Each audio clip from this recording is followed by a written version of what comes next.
مجھے اپنی حکومت کی پالیسی پر تنقید کا حق ہے۔ ہماری حکومت جو ہمیشہ فلسطین کے ساتھ کھڑی رہی، آج جب انسانیت کا سوال ہے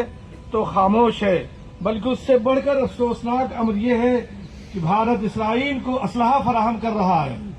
بھارت اسرائیل کو اسلحہ فراہم کر رہا ہے، جیسا کہ خود بھارت کے 111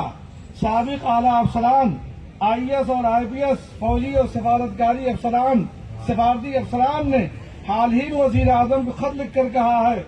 کہ بھارت ایک طرف فلسطین کی حمایت کا دعویٰ کرتا ہے، لیکن دوسری طرف اسرائیل کو اسلحہ اور فوجی ساز و سامان دے کر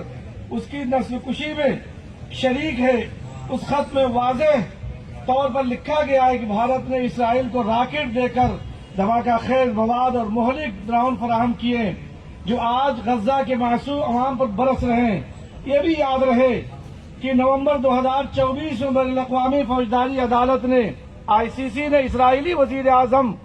اور وزیر دفاع کے خلاف گرفتاری کے وارنٹ جاری کیے تھے۔ ان پر جنگی جرائم اور نسل کشی کے سنگین الزامات ہیں۔ سوال یہ ہے کہ جب عالمی عدالت نے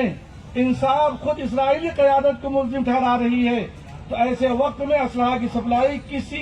کس اخلاقی معیار پر پوری اترتی ہے؟ اس لیے ہم یہ صاف کہنا چاہتے ہیں کہ بھارت ہمیشہ فلسطین کے حق، خودداریت اور انصاف کا حامی رہا ہے،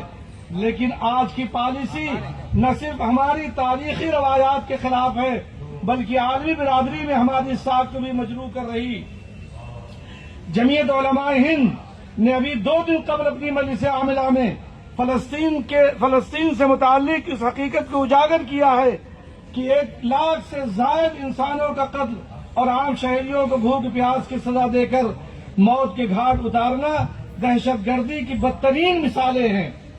جن پر امریکہ اور اس کا ہمنواؤں کا رویہ شرمناک چشمپوشی کا مظہر ہے۔ مزید برآں گریٹر اسرائیل کا منصوبہ اور غزہ کی زمین کو مکمل طور پر قبضے اور الحاق میں لینے کے عزائم اس بات کی نشانی ہے